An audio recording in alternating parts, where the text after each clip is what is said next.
আরও বড় বড় ভূমিকম্পের ঝুঁকিতে রয়েছে বাংলাদেশ। রিক্টার স্কেলে যার মাত্রা হতে পারে 9 পর্যন্ত। বিশেষজ্ঞরা বলছেন দেশের অভ্যন্তরে থাকা 3 টেকটনিক প্লেটের সংযোগস্থলে জমা রয়েছে 9 মাত্রা পর্যন্ত বড় ভূমিকম্প হবার মতো শক্তি, যা আঘাত হানলে পরিস্থিতি হবে ভয়াবহ।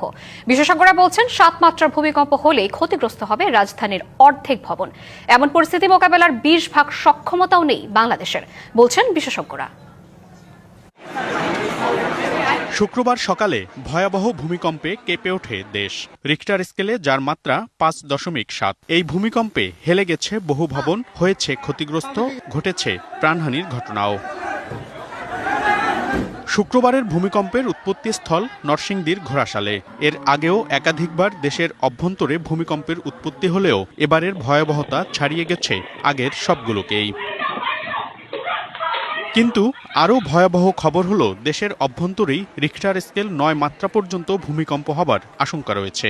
বিশেষজ্ঞরা বলছেন দেশের অভ্যন্তরে থাকা 3 টেকটনিক প্লেটে সঞ্চিত আছে এর থেকেও বেশি শক্তি।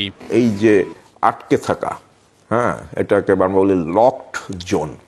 সো এই লকড জোন থাকার কারণে এটা আরও আমাদের জন্য বিপজ্জনক। 8.2 থেকে 9 মাত্রার ভূমিকম্প সৃষ্টি হওয়ার মতো শক্তি এখানে জমা হয়ে আছে। শক্তিটা ধাপে ধাপেও বের হতে পারে, আবার একবারও বের করে দিতে পারে।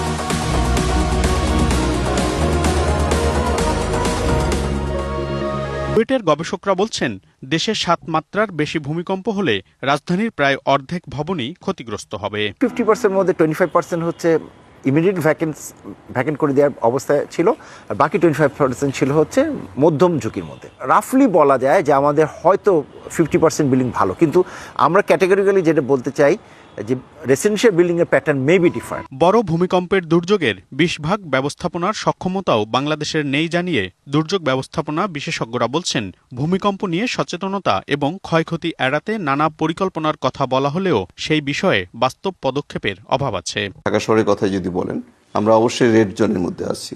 এগুলো ডেব্রি তৈরি হবে, আর ডেব্রি তৈরি হলে এই ডেব্রিকে সরানোর জন্য যে আমাদের যে প্রস্তুতি যেটা দরকার, তার 20% সক্ষমতা আমাদের এখন পর্যন্ত আমরা তৈরি করতে পারি। এমন দুর্যোগে ক্ষয়ক্ষতি কমাতে পরিকল্পিত এবং ভূমিকম্প সহনীয় নগরায়নেই গুরুত্ব দিয়েছেন বিশেষজ্ঞরা। মনিরুল সোহাগ, ডিবিসি নিউজ, ঢাকা।